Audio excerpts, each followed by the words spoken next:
Hey there, it's Stephanie Shea, Chief Astrologer for janspiller.com with your monthly horoscope, and this one is for you, Sagittarius. Happy birthday! The planets are definitely pointing towards a year of personal growth ahead, and last month Jupiter moved into your sun sign where it will remain for the next year.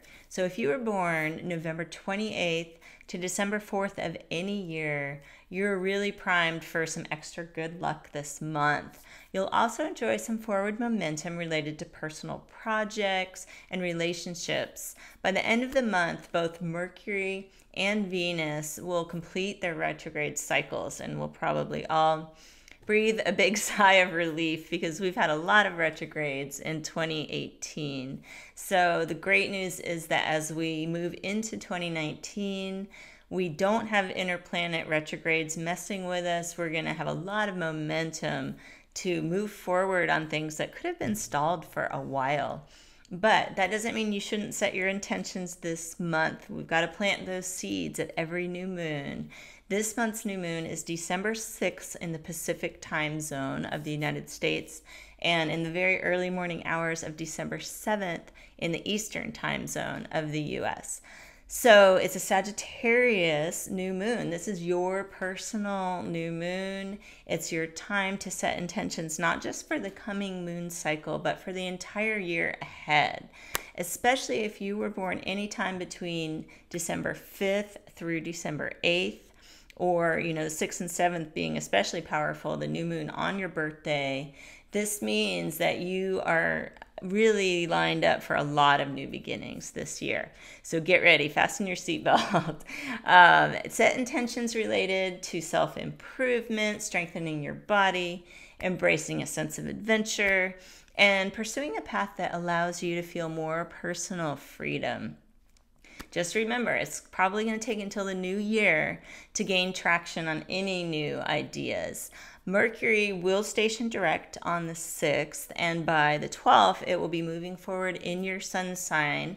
So I think that will give you some mental clarity if things have felt a little bit confusing. You'll likely feel more focused about the details of a plan after this date. Just wait until Mercury clears the shadow of this retrograde cycle on December 24th before making any really important decisions or taking a bold action. Venus is going to spend most of the month in the sign of Scorpio, and this will activate your subconscious. The part of your chart that Venus is touching on has to do with spirituality, intuition, dreams, and Venus being the planet of love and self-worth. Your psyche is really getting stirred, and the things that you've been feeling deeply on an emotional level can start bubbling to the surface. This can help you recognize what you really need in relationships with others and yourself. It's a great time to let go of self-sabotaging beliefs and behaviors. On the 17th, Venus will clear the shadow of her retrograde cycle. And after this date, you're going to have the cosmic green light to make relationship-related decisions or commitments. So just hold off a little longer on that if you've been kind of on the fence about things. On the 21st, the sun will ingress into Capricorn. This marks the solstice all over the world. In the northern hemisphere, this is the winter solstice. In the southern hemisphere, it's the summer solstice.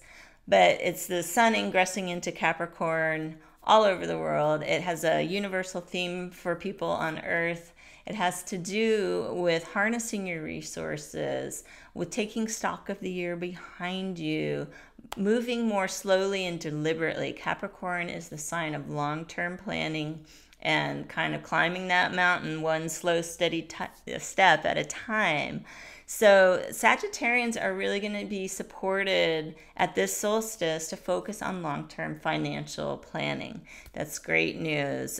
There's no need to rush into anything. In fact, if you are approached with an idea that appears that you would be making money very rapidly, I would be suspicious of it. There are times when that can flow for you in your chart, but this month's astrology is really pointing you to take the slow, steady approach when it comes to money.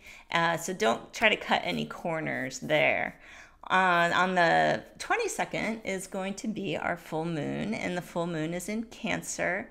This is going to light up your 8th house of intuition, intimacy, shared finance, psychology. It's kind of all the deep, dark, hidden secrets and topics that are considered taboo. And imagine here comes the bright, emotionally sensitive full moon in Cancer, just shining the flashlight in all those dark corners. That can feel a little uncomfortable. You could be feeling really emotionally sensitive around this date. It's possible that events from your past are skewing your perception of what's actually happening right now. So use the available energy to acknowledge and heal old emotional wounds. Also, the positive side of this full moon is that any joint financial endeavors or investments, anything that you've teamed up with others to pool your resources and work towards a goal, could come to fruition around this time. The full moon is the time when you see the growth that stems from the seeds you may have planted back at the last new moon cycle. So mixed bag, but just take it easy. Cancer full moon is always going to be a little bit emotionally intense. So you want to just give yourself and others some space to process what's going on around that time. But then as we finish out the month, we're going to be off to the races for 2019. And again, with Jupiter, the planet of luck and opportunity, going through your sun's sign, you've got a big year ahead, so rest up. I hope you have a wonderful month of December. Happy birthday. And I'll be back in January of 2019 with your monthly horoscope.